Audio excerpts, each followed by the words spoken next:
நாளையும் நாளை மறுநாள் நவம்பர் 27 இரவு வரைக்கும் தமிழகத்துல மழைக்கான வாய்ப்பு. இன்று முதல் அடுத்த 3 நாட்களுக்கு மழையின் தாக்கம் தீவிரமா இருக்கும். குறிப்பா நவம்பர் 28, 29, 30 ஆகிய தேதிகள்ல சற்று எச்சரிக்கையா இருக்கணும். மீனவர்களை பொறுத்தளவுக்கு கண்டிப்பாக மீனவர்கள் இம்மாத இறுதி வரைக்கும் நவம்பர் 30 அல்லது டிசம்பர் 1 வரைக்குமே கடலுக்கு மீன் பிடிக்க செல்லக்கூடாது. அந்த குறிப்பிட்ட 2 நாட்கள் பொதுமக்கள் தேவையின்றி வெளியில் செல்வதை தவிர்க்கலாம்.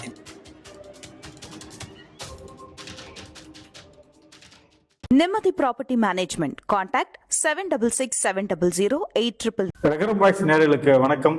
இன்று நம்முடன் இணைகிறார் டெல்டா வெதர்மேன் திரு யமச்சந்தர் அவர்கள். வணக்கம் சார். வணக்கம்.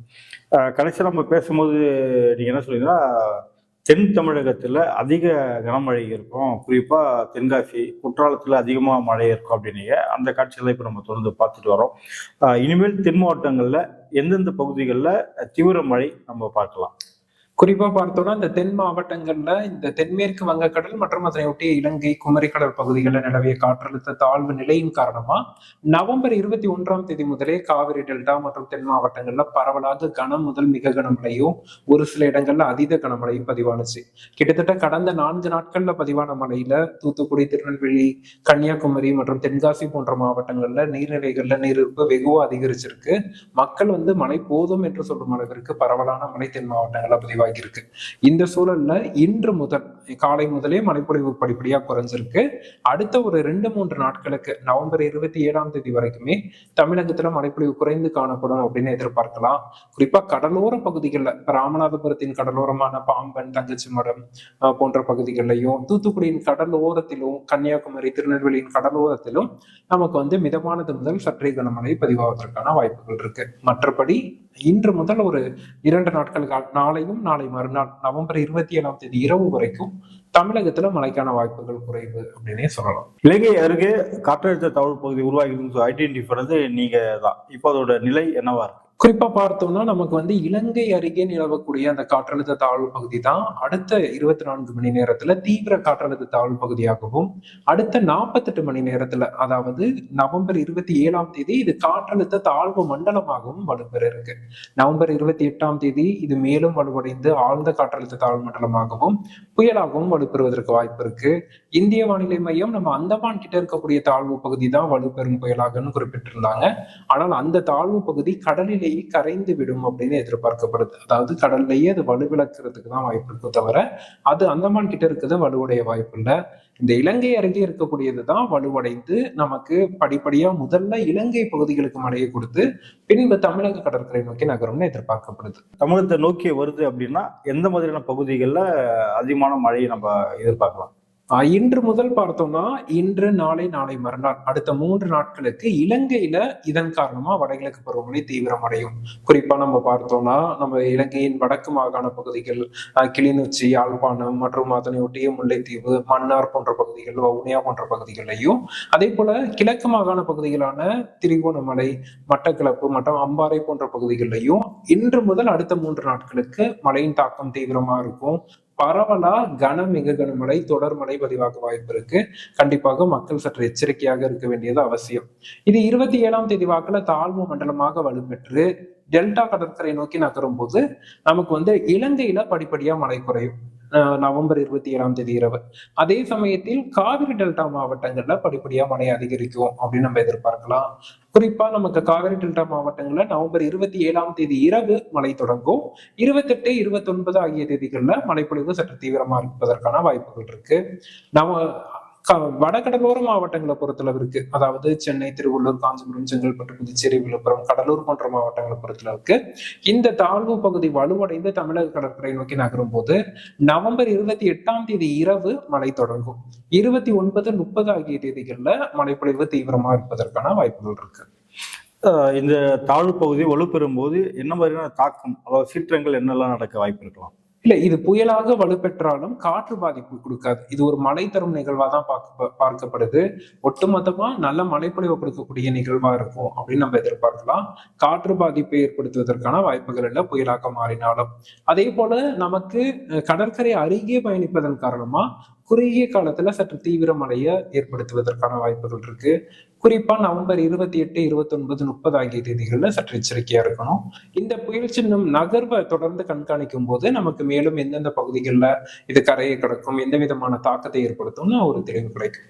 காற்று கம்மியாக தான் வீசும் அப்படின்னு சொல்லிட்டீங்க, மழை அதிகமாக பெய்யும் அப்படின்னு சொல்லியிருக்கீங்க. மீனவர்கள் மற்றும் பொதுமக்கள் எப்படி செயல்படலாம் அப்படிங்க? இல்ல, குறிப்பா பார்த்தோம்னா காற்று குறைவா இருக்கும் அப்படின்னு சொல்றது, புயல்னாலே காற்றுங்கிறது இருக்கும், காற்று அடிக்காம இருக்க போறது இல்ல. ஆனா மக்களுக்கு புயல்னாலே குறிப்பா டெல்டா மாவட்டங்கள் எடுத்துட்டா கஜா புயலையும், கடலூர் எடுத்துட்டா தானி புயலையும், சென்னை மக்கள் வர்தா புயலையும் எடுத்துப்பாங்க. இது அது போன்ற ஒரு காற்று பாதிப்பை ஏற்படுத்தக்கூடிய புயல் இல்லை அப்படிங்கிறது தான் நம்ம கருத்து. காற்றுங்கிறது இருக்கும், காற்றடிக்காம புயல் வரப்போறது இல்ல. அப்போ மழைப்பொழிவு தான் அதிகமா இருக்கும். இதனால காற்றுங்கிறது பாதிக்கும் அளவிற்கான காற்று இருக்காது அப்படின்னு தான் நம்ம எடுத்துக்கணும். சோ மீனவர்களை பொறுத்தளவுக்கு கண்டிப்பாக மீனவர்கள் இம்மாத இறுதி வரைக்கும், நவம்பர் 30ஆம் தேதி அல்லது டிசம்பர் 1ஆம் தேதி வரைக்குமே கடலுக்கு மீன் பிடிக்க செல்லக்கூடாது. இந்த புயல் சின்னம் முழுமையாக கரை கடக்கும் வரைக்குமே கடலுக்கு மீன் பிடிக்க செல்லக்கூடாது. குறிப்பா தமிழகத்தின் வடகடலோர மாவட்ட மீனவர்கள், காவிரி டெல்டா மீனவர்கள் மற்றும் தென்கடலோர மாவட்ட மீனவர்கள் கடலுக்கு செல்வதை தவிர்க்கணும். இலங்கையில இருக்கக்கூடிய மீனவர்களும் கடலுக்கு மீன் பிடிக்க செல்வதை தவிர்க்கணும். சில மீனவர்கள் கரையோரம் கொஞ்ச தூரம் போய் மீன் பிடிச்சிட்டு வரணும்னு இருப்பாங்க. அது மாதிரியான செயல்களை முற்றிலும் தவிர்க்கணும். அது மட்டும் இல்லாது நமக்கு வடகடலோர மாவட்டங்கள், காவிரி டெல்டா மாவட்டங்கள்ல இருக்கக்கூடிய மீனவர்கள் படகுகளை நவம்பர் 27, 28, 29 தேதிகள்ல சற்று பாதுகாப்பான இடங்கள்ல நிறுத்தி வைப்பது நல்லது. தற்போதைய நிலையில இந்த புயல் சின்னம் காரணமா மழைப்பொழிவு பரவலா எதிர்பார்க்கப்படுது. இது எவ்வளவுக்கு தீவிரமான மழைப்பொழிவா இருக்கும் என்பதை நம்ம அடுத்தடுத்து வரக்கூடிய நாட்கள்ல உறுதிப்படுத்தலாம். தற்போதைய நிலையில நவம்பர் 27ஆம் தேதி இரவு வரைக்கும் தமிழகத்துல மழைக்கான வாய்ப்புகள் சற்று குறைந்திருக்கும். தீவிரமான மழைக்கான வாய்ப்புகள் இல்ல. 27 இரவு முதல் தொடங்கி 28, 29, 30 ஆகிய தேதிகள்ல தான் இந்த சலனத்திலிருந்து நேரடி மழை எதிர்பார்க்கப்படுது. இந்த நவம்பர் மாசம் வரைக்கும் பார்த்தீங்கன்னா எத்தனை சென்டிமீட்டர் மழை நம்ம பெற்றிருக்கோம்? இயல்பா நமக்கு நவம்பர் 24ஆம் தேதி வரையிலான காலகட்டத்துல வடகிழக்கு பருவமழை காலத்துல கிடைக்க வேண்டிய மழையின் அளவு 32 சென்டிமீட்டர். ஆனால் நமக்கு இதுவரைக்கும் கிடைத்திருக்கக்கூடிய மழையின் அளவு 34 சென்டிமீட்டர். இது இயல்பை விட ஒரு 5% அதிகம். நவம்பர் மாதத்தை பொறுத்தளவிற்கு இயல்பாக 1ஆம் தேதியிலிருந்து 30ஆம் தேதி வரைக்கும் நமக்கு கிடைக்க வேண்டிய மழையின் அளவு 18 சென்டிமீட்டர். இன்று வரைக்கும் நமக்கு கிடைத்திருக்கக்கூடிய மழையின் அளவு 11 சென்டிமீட்டர். மீதம் ஒரு 7 சென்டிமீட்டர் நமக்கு இருக்கு. இது அடுத்தடுத்த நாட்கள்ல மழைப்பொழிவு வரும்போது, இந்த நிகழ்வு வரும்போது அதை நம்ம ஈடு செஞ்சிடலாம்னு எதிர்பார்க்கலாம். இலங்கையில உருவாகிற இந்த காற்றழுத்த தாழ்வு பகுதியால தென் மாவட்டங்களுக்கு ஏதாவது பாதிப்பு ஏதாவது ஏற்பட வாய்ப்பு இருக்கா? இப்ப பார்த்தோம்னா தென் மாவட்டங்கள்ல 21 முதல் 24 வரைக்கும் பரவலான மழை பதிவானுச்சு.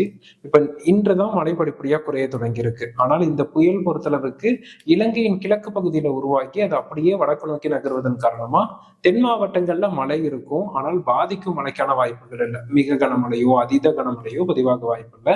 அது தென் மாவட்ட மக்களுக்கு தற்போதைய நிலையில இது ஒரு நம்பிக்கையான செய்தி தான். ஏன்னா அதிகமான மழை பதிவாக்கி நீர்நிலைகள்லாம் நீர் அதிகமா இருக்கு. தூத்துக்குடி, திருநெல்வேலி, கன்னியாகுமரி, தென்காசி மாவட்டங்கள் எல்லாம் நீர்நிலைகளிலேயே நீர் இருப்பு அதிகமா இருக்கிறதுனால இந்த புயலின் தாக்கம் இல்லைங்கிறது தென் மாவட்ட மக்களுக்கு சற்று மகிழ்ச்சியான செய்தியாக தான் பார்க்கப்படுது. இந்த காற்றழுத்த தாழ்வு பகுதியால காற்று கம்மியாக வீசும் அப்படின்னு சொல்லியிருக்கீங்க. ஆனா மழை அதிகமா இருக்கும். ஸோ அந்த மாதிரியான தருணத்தில் வாகன ஓட்டிகள் எப்படி செயல்பட வேண்டும்?